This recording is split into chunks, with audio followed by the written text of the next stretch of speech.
seperti apa sih kalau dari perspektif Maudy dan Jesse untuk wise investment ini? You want to start with that? I don't know what the question is. The question was, what is wise investing for you? You want me to start? Yeah, go ahead. Okay. It's a good question. Wise investing for me means basically, can you accomplish the goals that you have? First of all, that means having the right goals. What are the goals that you want to achieve? Is it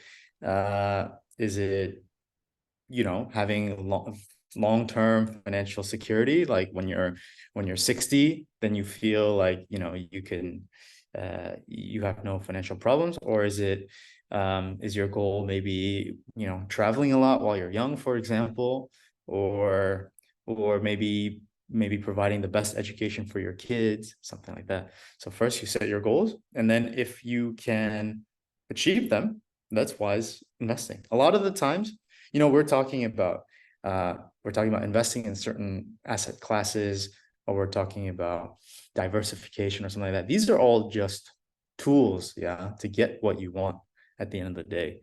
If you don't need any of those things, wonderful. I think you're very, very, very lucky if you don't need those things to accomplish your goals. But most people do need these types of tools. That's why we're trying to teach it. But the most important thing is, what are your goals, and are you accomplishing your goals? I think that's what it means for me. Okay. What about you? Aku mau nambahin, I want to add to that.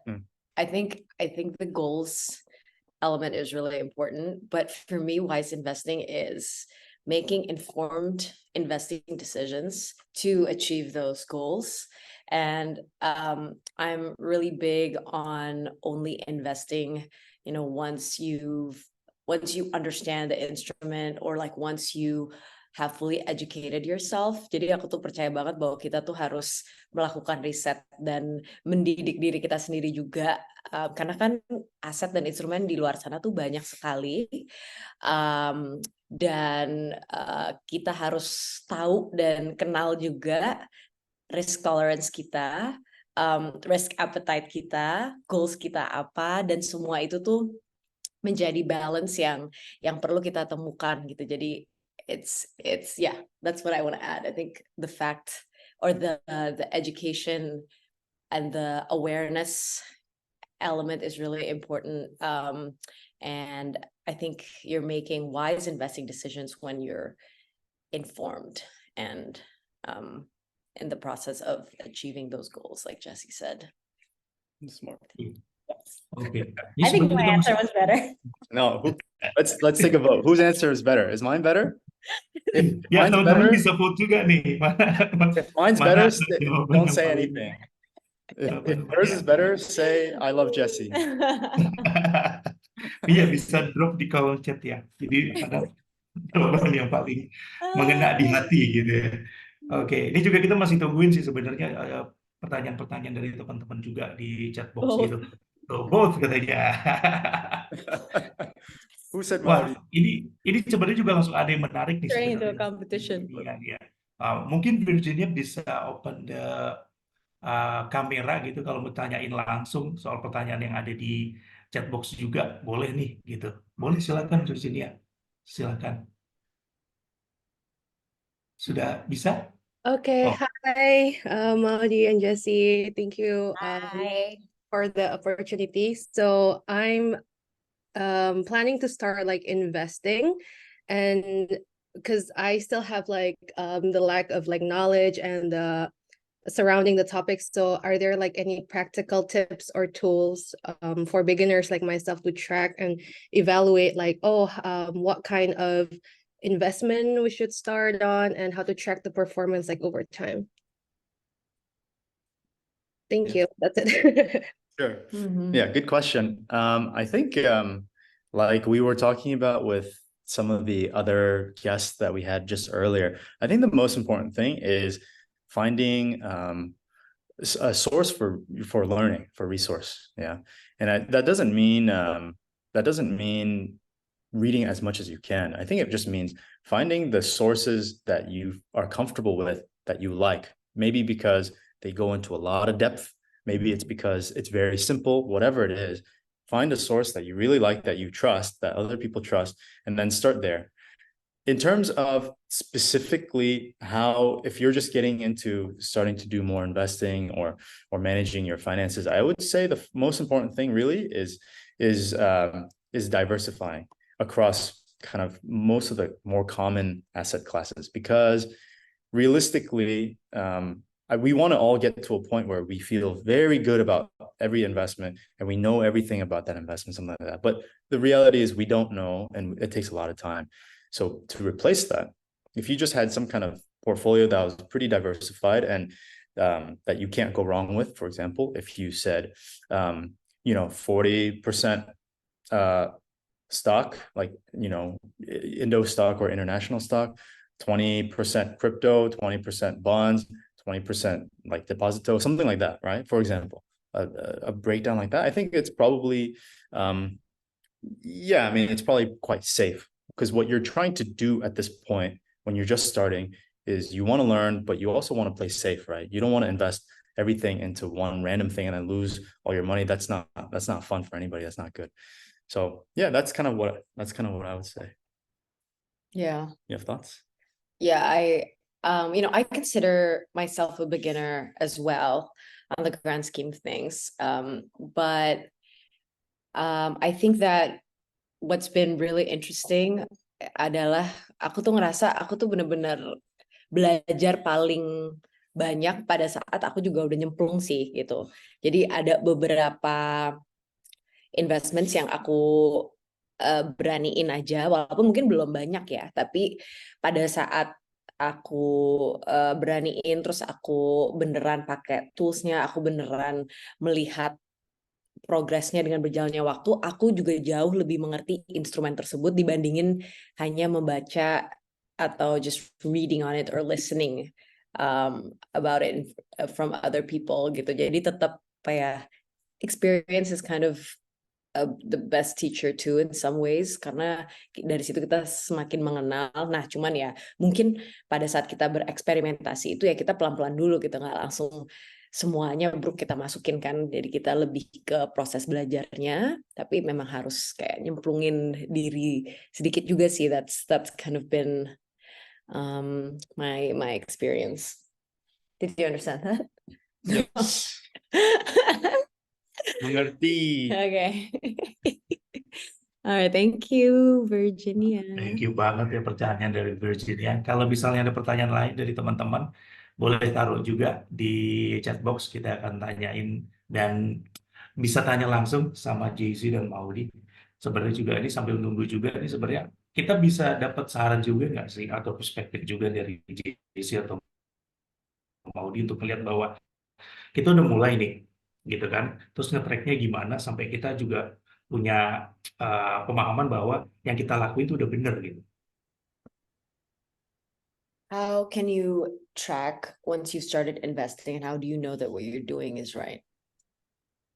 You go first if you want, or you want me to go first? I want you to go first. Okay, I can go first. I think for tracking, it's a little bit, it depends. Yeah. It depends on the time frame that you're looking at. Yeah. If you're tracking, for example, if you're trying to trade like daily, and you want to say, okay, today I want to make like little bit, and you're a day trader, right? Day trader is someone who's trading every single day, and that's how they make most of their money. Then of course you'll have a lot of tools. Then what I would say to you is you can look at, you could track it on like Excel, how much did I buy the thing for, and then how much did I sell it for, like that. You can track it on a very micro basis. If you're talking about, my goal is primarily to do long-term financial planning, then there's budgeting tools out there like Mint or like Finku, like our the speaker from right before this. He runs a company called Finku, which basically helps you manage your budget. Or you can use Excel and say, okay, this is my expense for gas, for food, for whatever, and then track it on a monthly basis. But if you're talking about investing in a healthy way for the long term, the way that I do it primarily, I don't really track it, to be honest. Of course, I know, for example, let's say I started investing in stocks like more than 10 years ago, right? So I know what I bought my stocks for, but I don't track it on a regular basis because the whole premise is that you don't really need to. There are some assets where you buy and then you hold it for a very long period of time, and it could do this, right? It's up and down, up and down, up and down, but generally it's moving up, and that's the only thing that matters in the long term. So for another question that someone asked earlier was something around this question. I forget where it is. Yeah, but anyway, something around the point of it doesn't matter if it goes up or down, because if you invest over a regular period of time, let's say for the last 10 years, I invest a little bit every month. That's always the winning strategy, always. If you look at any investment class for the history of, as long as there's been that investment class, if you invest, at the very top of the cycle, but then it crashes, or you try to time it perfectly so that you try to buy it when it's really low, when the price is low, for example. These strategies are less sustainable than just buying regularly every month or every year or whatever you want to do. So if your goal is kind of longer term investment planning, you don't really have to worry about the timing, and you don't really have to worry too much about the tracking. That's for me. That's me personally. But maybe everyone is a little bit different. Yeah. Yeah. I mean, I think my perspective is similar, especially because I don't actually do any day trading. When I invest, when I invest, I think about, at least, I don't know, more than just a few days. And ada beberapa aset juga. A few of my assets are meant to be very, very long-term investments, medium-term investments, and I kind of have a variety in that way. And that works for me because then I don't really have to track them very often. Not on the daily. I do track it periodically, but not, just not that often. And that works out for me because I don't think I'm someone who maybe wants to track it every day. I think it would stress me out to see the fluctuations. I think as long as I feel pretty good about the trend going up eventually, and I still have that conviction, then I'll keep it as is. That's kind of where I stand. Yeah. Iya sih. Sebenarnya juga sebelum sesi ini kan kita juga jalanin semacam assessment of personality risk ya, gitu. Jadi teman-teman mungkin juga udah dapet summary-nya dari masing-masing gitu. Jadi bisa cek insight-nya gitu untuk juga saat mengenal lebih dalam tuh kita tuh personality tipenya seperti apa, gitu kan. Jadi cara pembelajarannya mungkin bisa dapat dari mana aja, termasuk dari obrolan kita ini. Tapi implementation juga akhirnya balik lagi kan ke personality masing-masing. Ini ada satu pertanyaan sebenarnya menarik juga nih. Mungkin kita kasih kesempatan buat Firman Syah ya, untuk bisa open the camera, untuk bisa tanya langsung pertanyaannya. Silahkan Firman.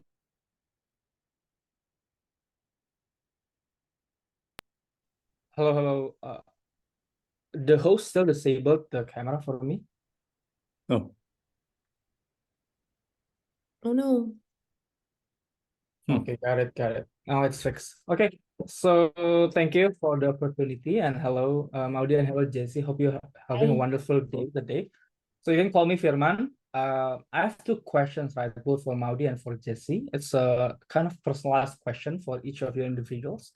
So for Maudy, I would like to ask, could you share your insights on the importance of financial literacy, especially for young people like me? I'm currently still a fresh graduate.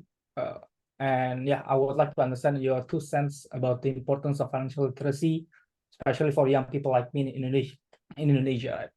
And for Jesse, I would like to actually understand how you started Reku. So when you started Reku, what were your biggest challenges and how you overcome them? And I would like to understand also your perspective on the future industry, especially about crypto in Indonesia. So that's all from my side. Thank you. Nice. All right. Thanks, Firman. Good to meet you. Should I take the first question? Go for it. Yeah. Well, I don't think I can stress enough the importance of financial literacy buat anak-anak muda di Indonesia. Sebenarnya alasan waktu itu kita bikin financial literacy series di YouTube waktu itu tuh juga karena kita merasa bahwa financial literacy itu kan kunci untuk anak-anak muda bisa mencapai financial independence yang sesungguhnya dan financial goals mereka. Jangan sampai gitu ya, steps-steps dan langkah-langkah yang kita ambil di saat kita muda itu bukan malah mempersiapkan masa depan kita agar lebih mudah, tapi malah mempersulit gitu.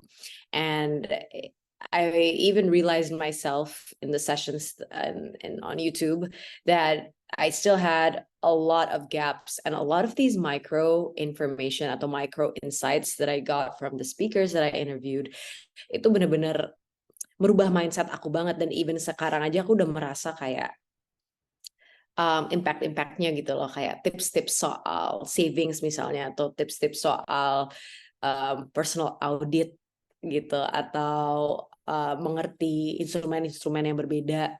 Ada even satu perbincangan kalau nggak salah waktu itu sama Felicia sih kayaknya, bahwa kita tuh kalau mikirin investasi, even kadang-kadang bukan investasi ke aset gitu, tapi investasi ke diri kita sendiri. Dan sebenarnya kita sebagai anak muda itu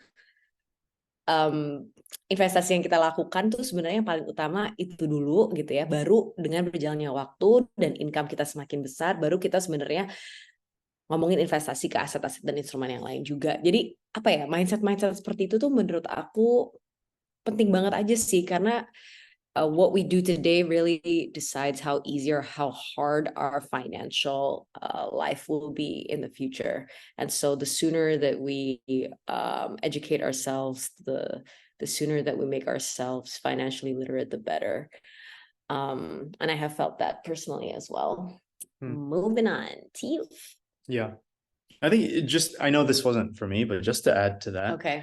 I think there's like few kind of like basic tenets in society, like a few like basic needs. Yeah. Like if you have like, of course, healthcare, for example, as a country or a culture or as a society, the things that you kind of need, you need access to healthcare, right? You need access to transportation, right? These are kind of basic things. But one of the big pillars that really that a country needs to continue to evolve is access to financial resources and financial literacy.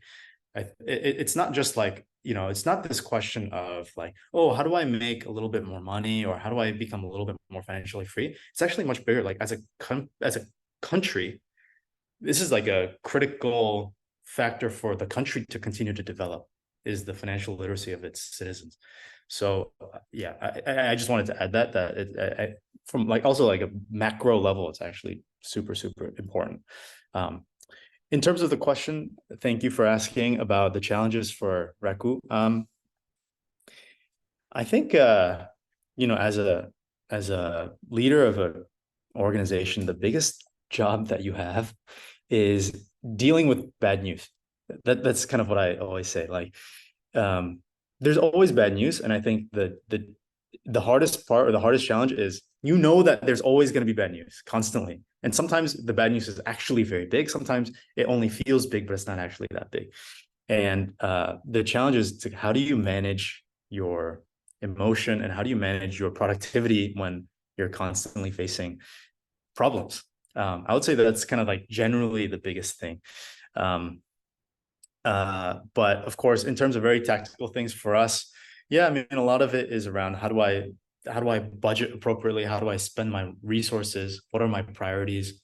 What are the risks that I'm taking? For example, if I take a strategy in my company that's very aggressive, spending a lot of money on doing something very, very aggressive, it's a big risk, but maybe it's a risk that I need to do. Maybe I need to spend that kind of money or not. So anyway, these kind of priorities and risk reward, this is kind of how these are the biggest kind of day-to-day challenges that I face. In terms of crypto industry in the next 5 to 10 years, I'm quite optimistic about, I would say, the continued professionalism and regulation behind it. I think right now and in the past, crypto is a little bit like quite rough, right? It's not very polished. It's not this very nicely understood. Everyone gets it. It's not very highly trusted. right? Like for example, if you put money in a bank, you know, people understand what that means. If you invest in Bitcoin, there's just less polish and it's less professional. But I think that the regulations are moving in the right direction. And I think a lot of the projects and a lot of the things that's happening in crypto specifically are becoming more real and more interesting. So I'm quite optimistic, I would say. It means that there's probably less easy opportunity. Like, for example, you know, there are all these kind of cryptos that went up 200% in one day, whatever. It's not good for our industry. And it's also not really that realistic anymore. Just like how that's not realistic in stocks, right? But that's a good thing. I think we need to move towards that kind of more professional and better understanding of what this asset class is. So yeah, that's what I would say. I'm quite optimistic about. Got Thanks it. for the question. Very good Thank question. you. Thank you also for answering my questions. Thank you. Oh, iya. Ini juga ada beberapa pertanyaan lagi juga cukup menarik sih sebenarnya. Tapi tadi singgung sebentar nih soal seriesnya di podcastnya Maudy soal financial literasi itu benar-benar menarik sih sebenarnya. Jadi saya termasuk yang nonton beberapa kali untuk beberapa episode gitu ya. Jadi ngerasa juga langsung dapat impact-nya dan teman-teman juga ngerasa juga teman-teman yang lain juga ngerasa kayak memang ini ada apa sesuatu yang segar juga sih buat kita-kita yang masih anak-anak muda ini untuk bisa mulai belajar yang benar-benar bahkan dari awal gitu ya, dari nol dengan perspektif yang beda-beda dan juga dengan tadi ekspertis dari pembicara-pembicara yang dari podcast itu juga daging semua kan isinya itu luar biasa. Itu teman-teman kalau yang belum nonton tuh mungkin juga bisa cek ke channel Maudy ya, di situ nanti ada seriesnya gitu. Dan ini pertanyaan dari Rizky, mungkin kita juga bisa apa namanya kasih kesempatan boleh untuk Rizky Novielani bisa buka kameranya untuk bisa tanyain langsung pertanyaannya ke Jesse dan Maudy, silakan.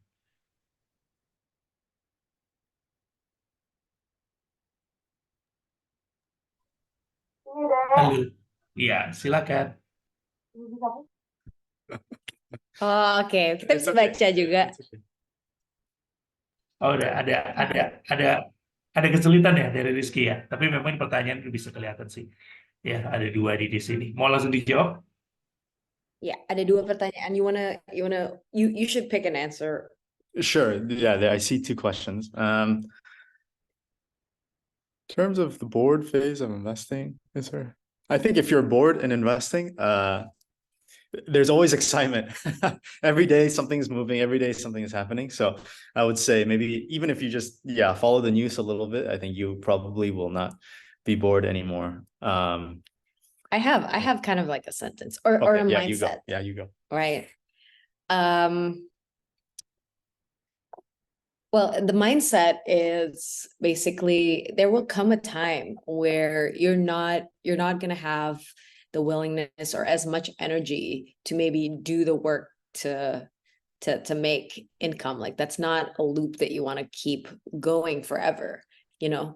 And so the way that I think about it, it's like at some point you're going to want your money to work for you. Cool. You know, you don't want to work for money, but you're going to want money to work for you. And that's, I think, when and how investing makes sense and how I get myself motivated to have to learn and go deep into this, because as I was saying, you know, you want your money to work for you and you don't want to always work for money. Whoa, nice. Good one. That's a good one. Yeah.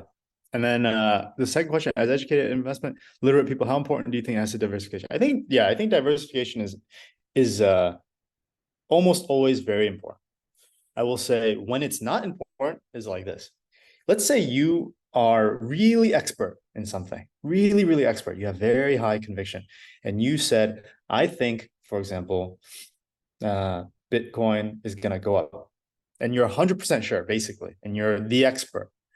Then if you know that that's going to happen, then you don't really need to diversify, right? I mean, but of course you're taking a strategy that is higher risk. For most people, it's higher risk. If I went 100% in Bitcoin, that's high risk for most people. But for you, maybe it's not any risk because you know for sure that something is going to happen to Bitcoin. It's going to go up 100%. So if you are an expert like that, you can afford to not diversify. However, most people are not like that. Most people are not 100% sure. So they need to diversify because maybe they're wrong. If they invest 100% in Bitcoin and it doesn't do what you want it to do, then you should have diversified. Better to diversify. So it's just a matter of if you're very confident, sure, maybe you don't need to diversify. But for everybody else, I think diversification is good for the goal of minimizing your risk, or not minimizing, but anyway, managing your risk. Yeah, that's what I would say. Oke, ini kita beralih ke pertanyaan selanjutnya nih. Mungkin kita kasih kesempatan ke Wahyu Gunawan ya. Boleh Wahyu untuk buka kameranya dan bisa tanyakan langsung ke Jesse dan Maudy. Silahkan. Hello, Hello. I have trying to start my video. Oh, okay. Wait. Hello, guys. Hey. My name is Wahyu, and I'm one of the Reku mentor at Reku. And my question is, I'm curious how your view guys on the best investment for young individuals. Is it more beneficial to focus on self-improvement investment or financial investment, or both of them? That's my question. Thank you. Great question. Thank you. Mhm. You want to go? Yeah, thank you for the question. I think this is where the self-audit comes in. I think it's always helpful to know where you're at and where you want to be. There are stages in one's life where you lean towards wealth building. Jadi kita lagi pengen membangun income dulu nih gitu ya, yang cukup untuk kita bisa invest gitu ke depannya. Apalagi dalam beberapa kasus, aku juga mengangkat topik ini sih, mungkin ada yang sandwich generation, ada yang memang juga memiliki beban financial yang cukup berat dulu gitu ya, dan belum ada nih sisa atau disposable income yang bisa kita invest di instrumen-instrumen lain. Nah, kalau misalnya kita itu masih dalam fase itu, aku rasa baiknya emphasisnya benar-benar di membangun diri, investasi diri, agar income-nya bisa grow dulu nih, entah karena kita dipromosi, entah karena kita punya side jobs, atau other skill sets yang akhirnya kita bisa komersialisasi gitu. That's how I would think about it. And then you know, as your disposable income or disposable wealth grows, disitulah kita benar-benar masuk ke fase wealth expansion yang benar-benar mungkin mulai tuh shifting fokusnya ke mulai investing di mana gitu. Jadi sebenarnya tergantung stage-nya. Nah, mungkin banyak dari teman-teman di sini yang masih di tengah-tengah kali ya. Jadi kayak masih dalam fase, ini soalnya aku juga masih di sini sih, kayak fase masih building wealth, tapi juga mungkin udah ada gitu disposable income yang bisa aku invest. Nah, di situ bisa dijalanin dua-duanya sih, sambil belajar gitu, dan supaya semakin familiar juga sama aset-aset dan instrumen investasi ini. Did you kind of understand? Kind of? Yeah, 10%. 10%? Okay. Well, you can go ahead and answer. Okay. Yeah, I think yeah, I think it depends. I think this is what Maudy was saying. It depends on kind of what you're trying to achieve. But generally speaking, I think when you're young, I mean, investing in yourself is great. I think that these are not very separate though, right? If you do self improvement investments and financial investments it's all, you know, some financial investments will also be self improvement because you'll learn in the process. Vice versa, if you do self improvement, I'm not exactly sure what you mean, but if you do self improvement, then it'll make you a better investor, probably. So I think that yeah, generally speaking, always invest in yourself, and then when you're ready, you can always turn that into investment or turn it into income or whatever you want. But that's kind of, I think, our bias is, especially when you're younger, kind of focus more on the self-improvement, and then when it's time for you to invest more, make money, whatever, then hopefully you can, whatever you've learned, you can translate to real income quickly. Okay, thank you guys. Thank you. Thanks. Good. Ini kan waktu kita juga terbatas, mungkin satu pertanyaan terakhir nih bisa kita kasih kesempatan ke Patrick ya. Patrick mungkin bisa di-share juga langsung pertanyaannya. Kayaknya spesifik ke Jesse yang mau tanyain soal kripto. Silakan Patrick. Hello guys, hello Kak Maudy and Kak Jesse. Hey. Hey, I would like to ask to Mr. Jesse because I'm interested to understand your views on cryptocurrencies regarding to their maybe starting point, as we may know or not know that cryptocurrencies was talk about sort of like a Ponzi schemes, and also the scandals from NFTs and CZ from Binance. So yeah, I'm interested to understand your point of views, Kak Yeah. JC. Thank you. Thank you. Yeah, good question. I think the first of all, I would say there's a lot of reasons to be skeptical. I mean, I'm just being honest, right? Like, it's a industry that I really care about. It's a technology that I really care about. But of course, there's things that have gone a little bit weird in the last, let's say, 2-3 years. First of all, like you said, that there's been some projects that have been, more like scams or Ponzi schemes. Right? It's easier to do that with crypto than with. And by the way, we can talk about that, but that's pros and cons, right?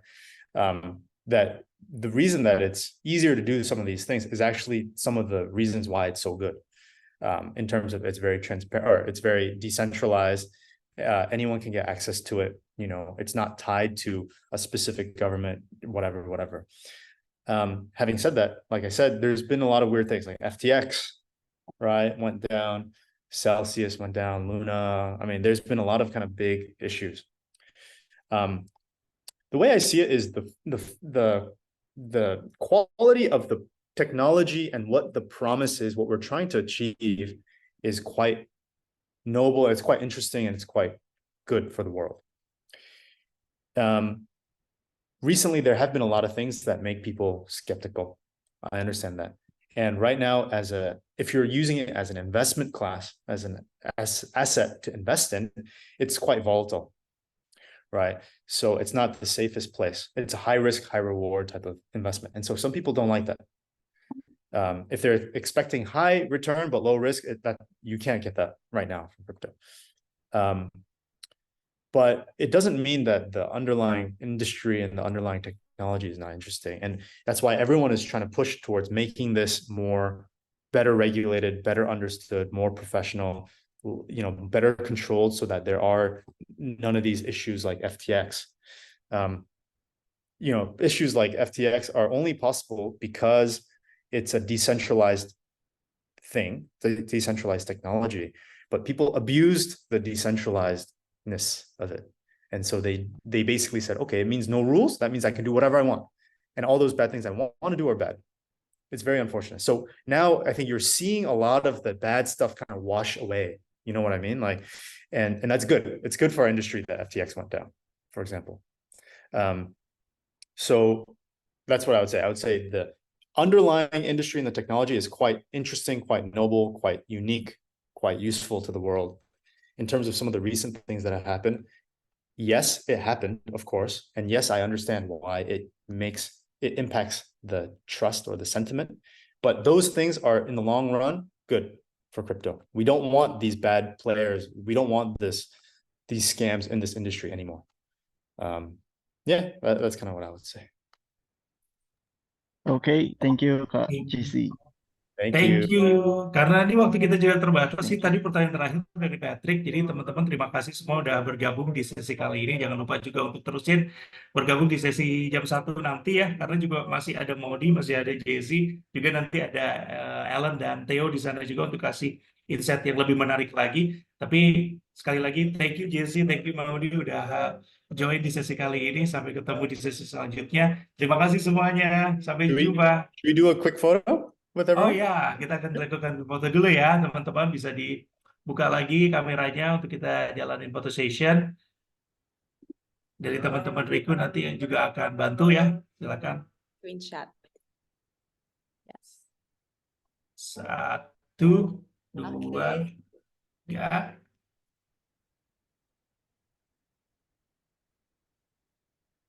Oke. Oke. Yaudah, terima kasih semua. Thank you, Thank everyone. you. Thank Thank you, you. Kak. Thank you.